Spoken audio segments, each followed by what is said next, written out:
Bonjour à tous et bienvenue dans cette vidéo. Aujourd'hui, il va être question du contrat qui vient d'être signé avec un pays que vous connaissez, la Serbie. 12 Rafales, un contrat à 3 milliards d'euros, contrat qui avait été ébruité par la tribune, c'était en avril 2022 où ils avaient entendu dire qu'il y aurait cette vente de 12 Rafales. C'est désormais officiel. L'objectif des Serbes est de replacer leur flotte plus que vieillissante de MiG-29, biplace d'entraînement et monoplace, mais également de J-22 Orao, bref, des avions de fabrication anciennement soviétique qui n'ont pas vraiment des performances modernes.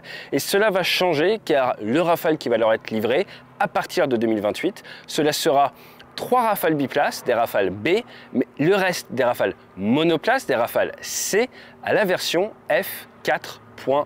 Donc une version plus moderne que ce que j'ai pu connaître dans les forces, avec une antenne active qui voit extrêmement loin, avec le pod Talios qui fonctionne bien, avec 2-3 limitations quand même, à savoir la non-utilisation de l'intelligence artificielle pour aider au traitement et la recherche de cibles.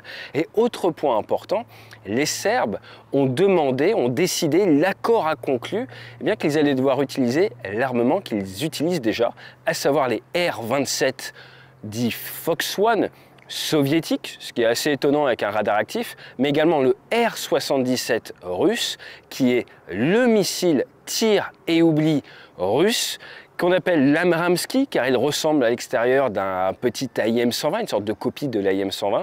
Et cela va donc être très intéressant de voir comment l'intégration de ces armements vont avoir lieu. Et spoiler alerte, ce sont les Israéliens qui vont s'en occuper. Ils l'ont déjà fait avec brio, avec de nombreuses nations, et notamment avec du matériel pour les Indiens et notre Rafale.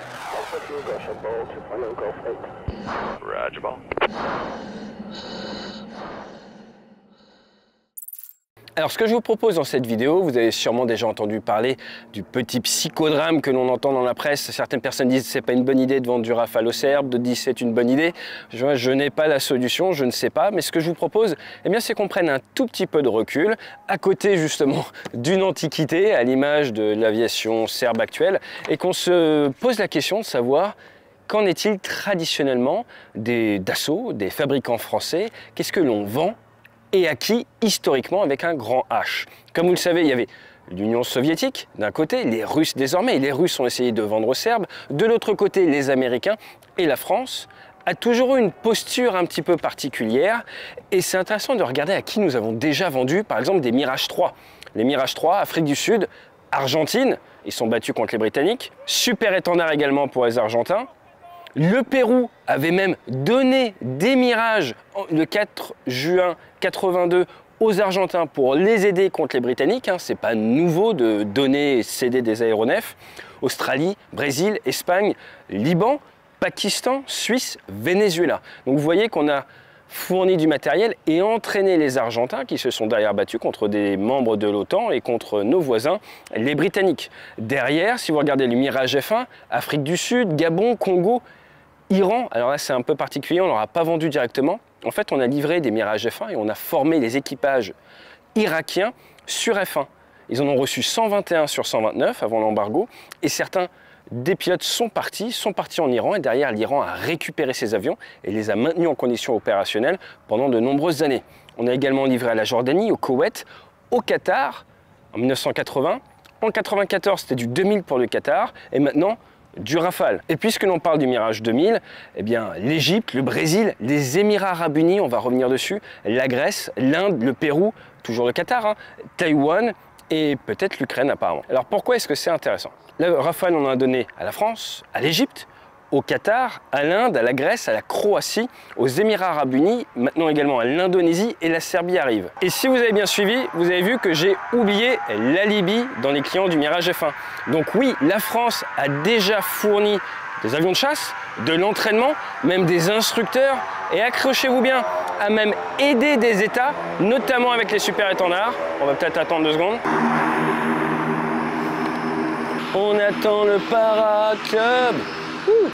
Alors là, vous entendez une PT6 qui est en train de couper. On est juste à côté d'un Paraclub. Ils ont un PC6. Et en même temps, je regarde un petit peu les nuages parce qu'on va pas tarder à tester un VL3 au-dessus du bassin d'Arcachon. Et en plus, derrière, on va faire un vol Photex. Loupez pas cette vidéo.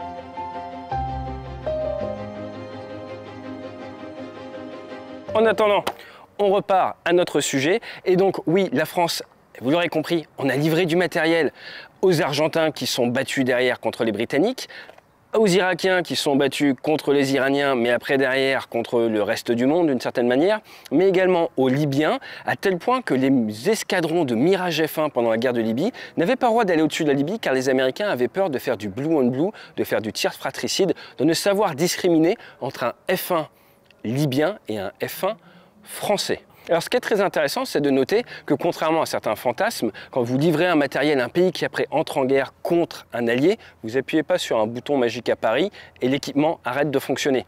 Ça, c'est, j'ai envie de vous dire, dans les dessins animés. Dans la vraie vie, c'est un petit peu plus compliqué que ça. C'est pour ça que généralement, on regarde un petit peu à qui on livre, mais au-delà du matériel, imaginez demain, je vous livre cet avion, comment est-ce que vous allez pouvoir le rétro-ingénierer, comment est-ce que vous allez pouvoir essayer d'en extraire peut-être des informations. C'était plus facile à l'époque que de nos jours. Le tout premier missile RR soviétique, c'est une copie conforme d'un Sidewinder américain, jusqu'au numéro de la plaque. C'est quand même assez incroyable. Mais plus la technologie avance, plus copier la manière dont vous fabriquez ces avions est devenu complexe, surtout avec les alliages, par exemple ceux du Rafale. Vous pouvez voir l'alliage, mais c'est compliqué de savoir comment il est fabriqué. Pour l'informatique, c'est un petit peu pareil. Le seul vrai talon d'Achille qui vous reste, eh bien, c'est tout ce qui va être au niveau des conduites de tir. Et c'est pour ça que c'est très intéressant de voir que, apparemment, on n'en livre pas ni les Mika, ni les météores. Ce qui veut donc dire que nous ne donnons pas aux Serbes et à leurs alliés les distances auxquelles nous pouvons engager avec un Mika NG, avec un météore. Et c'est ça souvent le talon d'Achille. C'est pour ça qu'il est intéressant de regarder avec qui s'entraînent les nations à qui on livre de l'armement. Et là, petit scoop pour vous, vous en avez peut-être entendu parler, mais les Émirats Arabes Unis, avec qui nous sommes très proches, nous avons une base là-bas, s'équipent de plus en plus en matériel chinois. Ils ont acheté des avions d'entraînement, les L-15, et depuis 2 ans participent à l'exercice Falcon Shield, qui n'est pas très médiatisé, qui est dans le Xinjiang. L'année dernière, ils ont envoyé 6 Mirage 2000-9, un A330 MRTT et un C-17. Cette année, c'était 5 Mirage 2000-9. Le Tir-9 qui tire du Mika, qui a en gros les mêmes capacités en RR, à peu de choses près, qu'un Rafale. À côté de ça, les Qataris sont partis et font régulièrement des entraînements avec les Turcs et ils invitent par exemple les Pakistanais.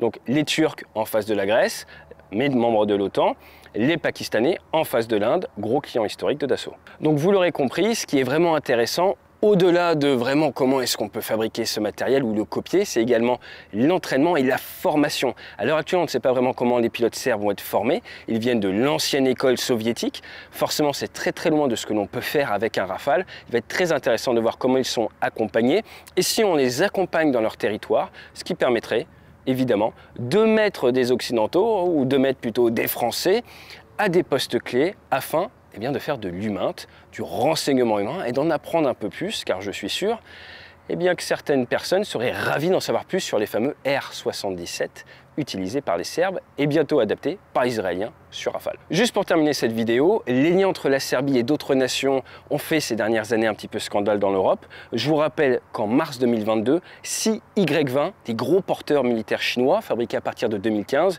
sont arrivés à Belgrade pour débarquer des systèmes sol-air, des HQ-22, et l'armée de l'air serbe a également des drones chinois, des Chendung Petrodactyl depuis plus de 4 ans. Et si vous demandez quel est le rapport entre les Chinois et les Serbes, je vous renvoie vers le bombardement de Belgrade en 99 par l'OTAN et l'ambassade de Chine qui avait été touchée par 3 bombes américaines, ce qui avait coûté la vie à 3 citoyens chinois.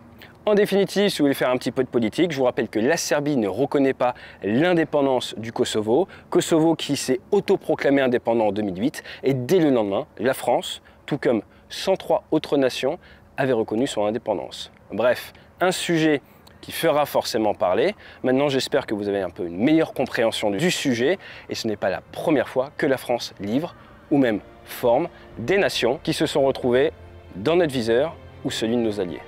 Je vous dis à bientôt et fly safe.